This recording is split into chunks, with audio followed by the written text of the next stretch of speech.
So ఆ క్రమంలో అక్కడ కాంగ్రెస్ తోటి support చేయకపోయాడు.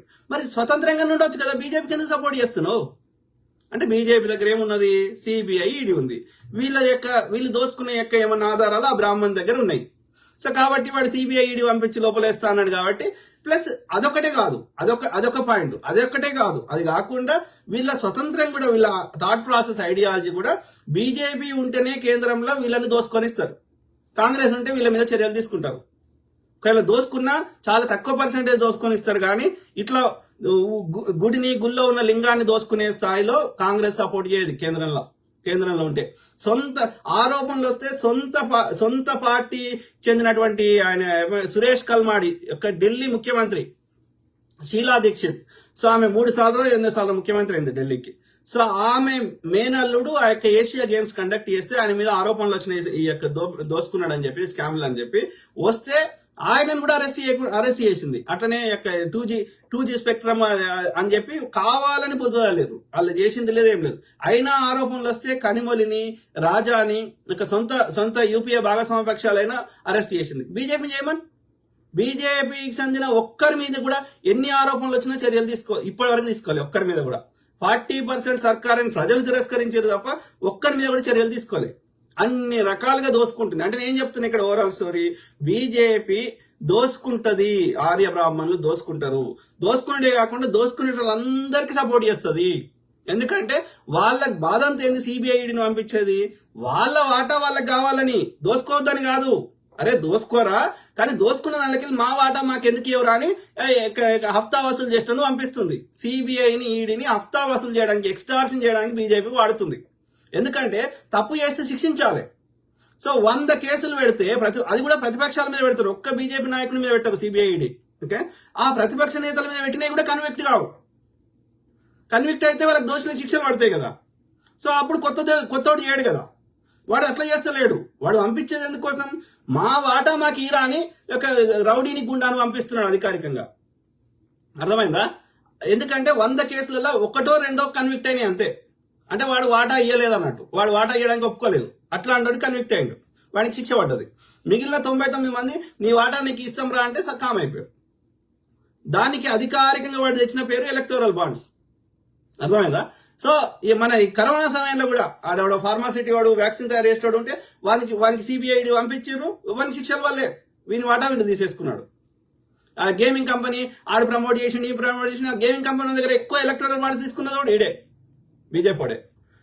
Mega company, mega construction కింద ఎక్కువ ఫండింగ్ తీసుకున్నది వాడు ఇదే బీజేపీ. అంటే వాళ్ళు చేస్తుంది ఎక్స్టార్షన్ చేస్తున్నారు ఈ ఆర్య బ్రాహ్మణుడు. ఓకే, అర్థమైందా? హఫ్తా వసూలు చేస్తున్నాడు, as simple as that. So ఈ క్రమంలో ఏం చెప్తున్నా అంటే, తెలంగాణలో కాంగ్రెస్ రాకుండా ఉండాలంటే కాంగ్రెస్కి అరౌండ్ 40% ఓటు బ్యాంక్ ఉంది. సో మిగిలిన 60% ఓటు బ్యాంక్ని చీలకుండా చేయడానికి శతవిధాల ప్రయత్నం చేస్తారు. అందుకోసం బీఆర్ఎస్ ని బీజేపీలో విలీనం చేయడానికైనా వెనుకాడరు, లేదు అంటే పొత్తు అన్న పెట్టుకుంటారు, అధికారికంగా పొత్తు అన్న పెట్టుకుంటారు.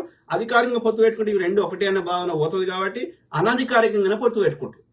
అంటే బీజేపీ బలమైన అభ్యర్థిని నిలబెట్టిన దగ్గర బీఆర్ఎస్ వాడు బలహీన అభ్యర్థిని నిలబెడతాడు, లేకపోతే వైస్ వర్స నిలబెట్టాడు.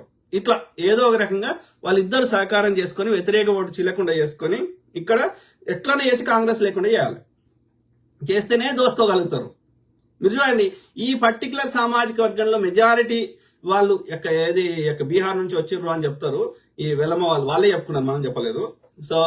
సో ఈ కేసీఆర్ యొక్క వీళ్ళు సో ఎక్కువ మంది బీఆర్ఎస్ లో ఉన్నారు, బీజేపీలో కూడా ఎక్కువ మంది వెలమ సామాజిక వర్గం ఎక్కువ మంది బీజేపీలో ఉన్నారు. వీళ్ళందరికీ మనకు పంగనామాలు పెట్టేటోడు అదే చిన్న చేరుస్వామి, వీళ్ళందరూ నిన్ను కొట్టోళ్ళు ఉంటాం. మళ్ళా శైవాలయాలు చూడండి, వైష్ణవాలయాలు చూడండి.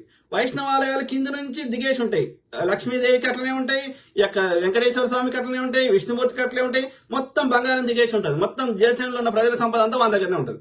అదే శివాలయాలు ఎట్లుంటాయి, బూడిద పూసుకొని ఏం లేకుండా ఉంటుంది, ఒక మానసిక ప్రశాంతం దొరుకుతుంది. ఇక్కడ పోతే దోపిడీ దొరుకుతుంది. అంటే వీళ్ళు ఏం చెప్తున్నా, ఐడియాలజీ, థాట్ ప్రాసెస్, వీళ్ళు దోపిడీ మెంటాలిటీ ఉన్న వాళ్ళు దోసుకుంటారు. సామాన్యులు ప్రజల మీద వీళ్ళకి 1% ప్రేమ ఉండదు. ఈ ఆర్య బ్రాహ్మణుడు అయినా ఈ నిలువు పట్టున్న వాళ్ళు అందరూ దొంగలే కొడుకులే. ఓకే, అడ్డపట్టున్న వాళ్ళు అది బెటర్. అది బుద్ధిజంకి వజ్రయానంలో ఉన్న బుద్ధిజంకే అది ఈ మొత్తం ఈ 1% ఉన్న ఆర్యుడు ఈ హిందూయిజాన్ని మొత్తము ఆర్య శక్తులు ఇలా పెట్టి హిందూయిజాన్ని చెడ్డ పేరు చేస్తున్నాడు. ఆర్యసత్వం తీసేస్తే మిగిలిందంతా హిందూయిజం పర్ఫెక్ట్. హిందూయిజం బుద్ధిజం వేరు కాదు.